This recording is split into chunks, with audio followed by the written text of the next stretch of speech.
Hello दोस्तों, मैं उदय डागर आप सभी का फिर से स्वागत करता हूं आपके अपने चैनल एग्जाम न्यूज बाय उदय सर में। दोस्तों, आज का जो टॉपिक है इसमें 35 प्लस पर्सन लेकर आए हैं और हम दावे के साथ कह सकते हैं कि आपको ऐसे पर्सन किसी भी चैनल पर या किसी भी बुक पर नहीं मिलेंगे। ये हम आपको विश्वास दिला रहे हैं। और मैं आपसे एक और बात बोलना चाहता हूँ कि आपको वहाँ से पढ़ना चाहिए जहाँ से आपका सिलेक्शन निकले। आपको वो पढ़ना चाहिए जो दूसरों से डिफरेंस हो और एग्जाम में आए। तो हम आपके लिए वही काम कर रहे हैं। तो मैं ज़्यादा समय नहीं लूँगा और वीडियो के साथ बने रहें। बिल्कुल अच्छा टॉपिक है, अच्छे प्रश्न है। तो मेरा पहला प्रश्न है, कार्तिक सांस्कृतिक महोत्सव का आयोजन हरियाणा के किस जिले में किया जाता है? तो इसका जो राइट आंसर है ना, कार्तिक सांस्कृतिक महोत्सव का आयोजन हरियाणा किस जिले में किया जाता है, तो इसका जो राइट आंसर है बलरामगढ़ है, जिसे बल्लमगढ़ के नाम से जानते थे पहले। और ये राजा नाहर सिंह के महल में इसका आयोजन किया जाता है। और राजा नाहर सिंह का महल हरियाणा में कहाँ पर है? ये आपका फरीदाबाद में है। तो नोट कर लें, एक प्रश्न के साथ 3 प्रश्न मैंने अलग से आपको बता दिए हैं। नेक्स्ट प्रश्न देखते हैं, कार्तिक सांस्कृतिक महोत्सव का आयोजन पहली बार किस वर्ष किया गया? तो ये प्रश्न इंपॉर्टेंट है। कार्तिक सांस्कृतिक महोत्सव का आयोजन पहली बार किस वर्ष किया गया? तो सबसे पहले 1996 में मनाया गया। कब मनाया गया? 1996 में मनाया गया। और उसके बाद इसका हर वर्ष आयोजन किया जाता है जो राजा नाहर सिंह के महल में। बिल्कुल अच्छा प्रश्न है, यहाँ से आप प्लस हो सकते हैं। लेकिन आपको पता होगा कार्तिक जो सांस्कृतिक महोत्सव का आयोजन बलरामगढ़ बल्लमगढ़ में यानी कि फरीदाबाद में किया जाता है। लेकिन आपको ये नहीं पता होगा कि इसका आयोजन कब से किया जा रहा है। जैसे ही एक मेला लगता है, आपको आमों का मेला सभी को पता है, पिंजौर पंचकुला में लगता है। आम सबसे अधिक अम्बाला में। लेकिन आपको ये नहीं पता होगा कि आमों का मेला हरियाणा में कब से लगता है। तो इसका जो राइट आंसर है 1991 में स्टार्ट हुआ था आमों का मेला। ऐसे ही आपको पता है कि दमदमा झील कहाँ पर है? आपकी दमदमा झील आपकी ये गुरुग्राम में है। और सभी को पता है 3000 एकड़ में फैली हुई है। लेकिन और सबसे बड़ी झील है हरियाणा की। लेकिन यहाँ पर मैं आपको बता दूं, एक प्रश्न जो नया प्रश्न बन सकता है, या फिर एक बार एग्जाम पूछा गया था कि पतंग का मेला यानी पतंगों का प्रसिद्ध मेला हरियाणा में कहाँ पर लगता है? तो ये दमदमा झील में लगता है। कहाँ पर लगता है? दमदमा झील में लगता है। एक आपका गुब्बारों का मेला, कौन सा गुब्बारों का मेला हरियाणा में कहाँ पर लगता है? तो ये फरीदाबाद में लगता है। कहाँ पर लगता है? बड़कल झील के पास में लगता है।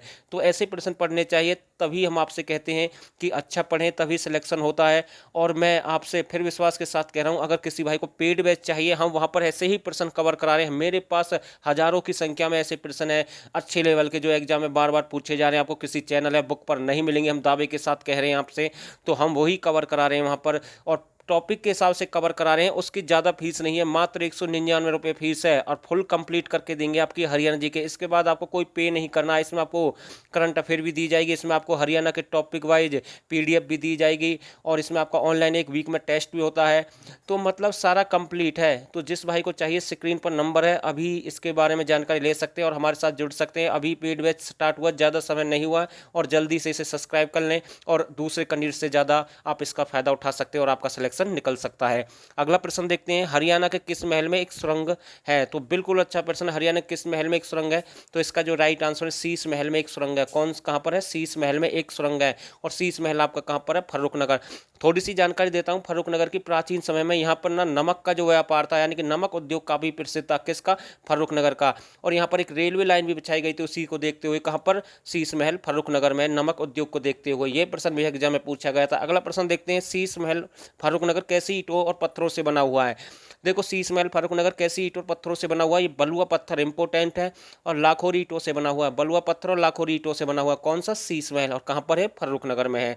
अगला प्रश्न देखते हैं, हरियाणा का प्रसिद्ध शीश महल का संबंध किस राजा से है? सभी जानते हैं शीश महल का संबंध किस राजा से? मुगल राजा थे। फौजदार, कहाँ प्रश्न आ सकता है, फौजदार कैसे राजा थे? मुगल काल के राजा थे। कैसे थे? मुगल काल के राजा थे। ये बात आपको ध्यान देनी है। ऐसे प्रश्न कंफ्यूज करते हैं और ऐसे ही एग्जाम में पूछे जाते हैं। तो इसलिए हम कहते हैं कि अच्छे ढंग से पढ़ें।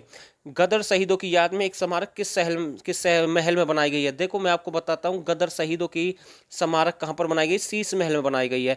हरियाणा के प्रमुख शीश महल का निर्माण किस सन में करवाया गया? 1711 में करवाया गया था, रानी की याद में। किसकी याद में? रानी की याद में शीश महल का निर्माण कब करवाया गया? 1711 ईस्वी में। ये डेट मोस्ट इंपोर्टेंट है भाई, बिल्कुल गहराई तक जाते हैं हम आपके लिए। अगला प्रश्न देखते हैं, प्राचीन समय में बड़े पैमाने पर नमक उद्योग किस शहर का प्रमुख था? देखो, इसके बारे में मैंने जानकारी दी थी। और लेकिन मैं आपको बता दूं, नमक उद्योग, जी हाँ, जो इसका व्यापार होता है ये मेवात में बहुत काफ़ी किया जाता है। वहाँ पर इसका एक व्यापार होता है, उद्योग है वहाँ पर। लेकिन प्रयोग सबसे अधिक फर्रुखनगर करता था इसका। तो ये भी ध्यान देना, अगर ऑप्शन में फर्रुखनगर ना मिले तो आप सीधा क्या लगाएंगे? मेवात लगाना है आपको। अगला प्रश्न देखते हैं, शेख चिल्ली का वास्तविक नाम क्या था? इंपॉर्टेंट प्रश्न है भाई, कोई नहीं जानता होगा। शेख चिल्ली का मकबरा थानेश्वर में है और हर्षवर्धन से इसका संबंध है। तो जो शेख चिल्ली थे ना, ये शाहजहाँ के गुरु थे, शाहजहाँ ने इन्हें अपना गुरु माना था, तो ये बात नोट कर लें। एक राष्ट्रीय स्मारक भी है, वो दिल्ली में स्थापित की गई शेख चिल्ली के नाम पर। वो कब की गई थी? 1958 में। ये बात भी आपको ध्यान रखनी है। साथ के साथ अब्दुल रहीम, अब्दुल कमीम, करीम है सर, ये कमीम नहीं है, कमीम नहीं है, करीम है। अब्दुल करीम और अब्दुल रजाक तीनों ही नाम किसके हैं? शेख चिल्ली के, तो ध्यान देना है बिल्कुल। अगला प्रश्न देखते हैं, मनसा देवी मंदिर को पहले किस नाम से जाना जाता था? तो इसका जो राइट आंसर है ना, सती माता का मंदिर। मनसा देवी मंदिर को पहले किस नाम से जानते थे? सती माता के मंदिर के नाम से, या मनसा देवी को किस नाम से जानते हैं? सती के नाम से। तो देखो शेख चिल्ली जो थानेश्वर है, ये ताजमहल है, हरियाणा का ताजमहल भी है यहाँ पर, लेकिन मैं इसके ऊपर चर्चा नहीं करूंगा, इजी प्रश्न है, सभी जानते हैं उन प्रश्नों को, लेकिन मेरा जो मकसद है केवल हार्ड लेवल का लेके चलना है और आपका सिलेक्शन निकालना है। अगला प्रश्न देखते हैं, मनसा देवी मंदिर का निर्माण किसने करवाया? तो इसका जो राइट आंसर है राजा गोपाल सिंह ने। किसने करवाया? राजा गोपाल सिंह ने इसका निर्माण करवाया। किसका? मनसा देवी मंदिर का। नेक्स्ट प्रश्न देखते हैं, सोना हिल फोर्ट स्टेशन को किस नाम से जानते हैं? तो भरत हिल फोर्ट स्टेशन के नाम से जानते हैं। तो राजा भरत से इसका संबंध है, और ये अरावली पहाड़ियों के बीचों बीच है सोना हिल फोर्ट स्टेशन। बहुत ही अच्छा देखने लायक है, और इसमें ना इसी के पास में लगभग एक शिव कुंड भी है, जिसे गर्म पानी यानी गर्म चश्मे का कुंड भी कहते हैं। गर्म का जो चश्मे का जो कुंड है उसका संबंध शिव से है, शिव कुंड के नाम से भी आ सकता है। ये गंधक और सल्फर के कारण यहाँ पर इसका जो पानी गर्म है, इससे चर्म रोग दूर होते हैं, ऐसी मान्यता है प्राचीन समय से। और इसका तापमान बहुत ही ज़्यादा होता है, लगभग 45-46 डिग्री के करीब इसका तापमान होता है। हो सकता है एग्जाम में ये प्रश्न पूछ लिया जाए। अगला प्रश्न देखते हैं, जल महल का निर्माण कितनी एकड़ में हुआ है? तो बिल्कुल इंपॉर्टेंट प्रश्न है, जल महल का निर्माण कितनी एकड़ में हुआ? 11 एकड़ में हुआ है, और ये नारनौल महेंद्रगढ़ में। कहाँ पर है? नारनौल महेंद्रगढ़ में है। तो ये प्रश्न मैंने पहले भी आपको बताया। अगला प्रश्न देखते हैं, जल महल का निर्माण कब कराया गया? तो 1591 में किया गया है शाह कुली खां के द्वारा। जब पानीपत का दूसरा युद्ध हुआ था, तो जब पानीपत का दूसरे युद्ध में जब शाह कुली ने अकबर का साथ दिया था, तो उस समय जब हेमू को इन्होंने हरा दिया था, तो हेमू ने इसको नारनौल दान में दे दिया था, एक प्रकार से उपहार के रूप में दे दिया था। तो उसी के बाद इन्होंने इस जल महल का निर्माण करवाया अपनी रानी के लिए। तो ऐसा सुनने में आता है, ऐसी मान्यता प्राप्त हुई है से। अगला प्रश्न देखते हैं, जल महल कहाँ पर है? तो एक बड़े तालाब के बीचों बीच है, और बड़ा तालाब कहाँ पर है? आपका नारनौल में है। इंपॉर्टेंट प्रश्न है। बसई झील का निर्माण कहाँ पर कराया गया? तो बसई झील का निर्माण गुरुग्राम में करवाया गया। मोस्ट इंपॉर्टेंट प्रश्न है भाई, नोट कर ले, अच्छा प्रश्न है, यहाँ से प्रश्न पूछा जा सकता है। अगला प्रश्न देखते हैं, बड़ा तालाब का निर्माण राजा तेज सिंह के द्वारा कब कराया गया? तो बड़ा तालाब का निर्माण राजा तेज सिंह के द्वारा 1810 से 1815 के बीच में करवाया गया। और जो आपका बड़ा तालाब है ना, ये आपका रेवाड़ी में। कहाँ पर है? रेवाड़ी में है बड़ा तालाब, और इसे राव तेज सिंह के तालाब के नाम से भी जानते हैं। अच्छा प्रश्न है। मैं फिर से कह रहा हूँ, जिस भाई को नौकरी चाहिए, अच्छे प्रश्न चाहिए, सिलेक्शन चाहिए, दूसरों से डिफरेंस चाहिए, मतलब कि फुल 25 में से 25 चाहिए, तो आज ही पेड बैच ज्वाइन करें, क्योंकि वहाँ पर हम बिल्कुल जीरो से हार्ड लेवल तक, शिखर तक लेकर जा रहे हैं, और आपका सिलेक्शन निकालना है। और हमने लास्ट भर्ती में भी काफ़ी बच्चों का सिलेक्शन निकाला है, जो क्लर्क की भर्ती हुई है, जीके के दम पर सिलेक्शन निकाला है। अगला प्रश्न देखते हैं, नवग्रह कुंड का निर्माण कैथल में किसने करवाया? तो नवग्रह कुंड का निर्माण कैथल में किसने करवाया? राजा युधिष्ठिर ने करवाया था।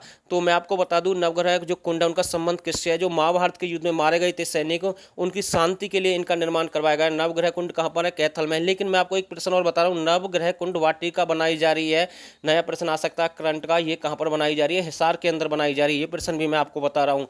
लेकिन नवग्रह कुंड का संबंध किससे है? जो महाभारत के युद्ध में मारे गए सैनिकों की शांति के लिए युधिष्ठिर ने इनका निर्माण करवाया था। लेकिन आज वर्तमान की मैं बात करूं, जो नवग्रह कुंड है ना, 9 ग्रह कुंड है, उनमें से 5 कुंड बिल्कुल खत्म है, खंडर हो चुके हैं, ये कभी भी समाप्त हो सकते हैं। अगर सरकार ने इनको विकसित नहीं किया, तो इनकी रेख देख नहीं की, तो ये बड़ा मामला है। ऐसे अगर हमारी राष्ट्रीय संस्कृत धरोहर खत्म होगी, तो आपके लिए सोचिए आने वाले समय में क्या हो सकता है। अगला प्रश्न देखते हैं। अगला प्रश्न है, महाभारत में मारे गए सैनिकों के लिए पिंडदान कहाँ पर किया गया? तो प्योहवा कुरुक्षेत्र में किया गया था। कुछ पिंडदान कहाँ पर किए गए थे? महाभारत में मारे गए सैनिकों के लिए प्योहवा कुरुक्षेत्र में किया गया था। लेकिन जो पांडवों के जो पूर्वज थे, उनका पिंडदान कहाँ पर किया गया? पांडु पिंडारा में। और पांडु पिंडारा कहाँ पर? आप कमेंट करके हमें बताएं, बिल्कुल इजी प्रश्न है। नेक्स्ट प्रश्न देखते हैं, राजा नाहर सिंह का महल का निर्माण किसके द्वारा किया गया? तो 1739 में राजा नाहर सिंह के महल का निर्माण करवाया गया। और किसके द्वारा करवाया गया? उनके पूर्वजों के द्वारा इसका निर्माण करवाया गया 1739 में। इंपॉर्टेंट है भाई, बिल्कुल।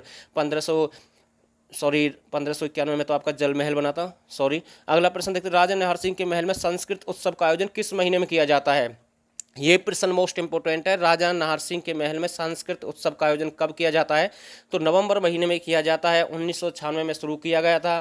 तो इनका संबंध बल्लभगढ़ से है। राजा नाहर सिंह के नाम से एक स्टेडियम भी है, वो सबसे बड़ा स्टेडियम बनने जा रहा है हमारे देश का, उस पर भी एक छत होगी, ऐसा सुनने में आ रहा है। उसको सरकार विकसित करेगी। तो ये बहुत सारे प्रश्न मैंने इस वीडियो में कवर कराए हैं, और कहने के लिए तो मैंने आपसे 35 प्रश्न बोला, लेकिन मैं दावे के साथ कह सकता हूँ मैंने 50 के करीब आपको प्रश्न कराए इस वीडियो में। और मैं फिर से कह रहा हूँ, जिस भाई को पेड बैच चाहिए तो ज्वाइन करें, नंबर स्क्रीन पर आप हमारे साथ यहाँ से जुड़ सकते हैं। और दोस्तों, आपके लिए समय समय पर और भी बहुत कुछ लेकर आएंगे, लेकिन वहाँ पर हम डेली आपके लिए 2 वीडियो, 2 PDF, बहुत कुछ लेकर वहाँ पर आ रहे हैं पेड बैच में। और दोस्तों, आप सभी ने इस वीडियो को यहाँ तक देखा, अगर आप सभी को वीडियो अच्छी लगी तो प्लीज़ चैनल ज़रूर सब्सक्राइब कर दें। धन्यवाद।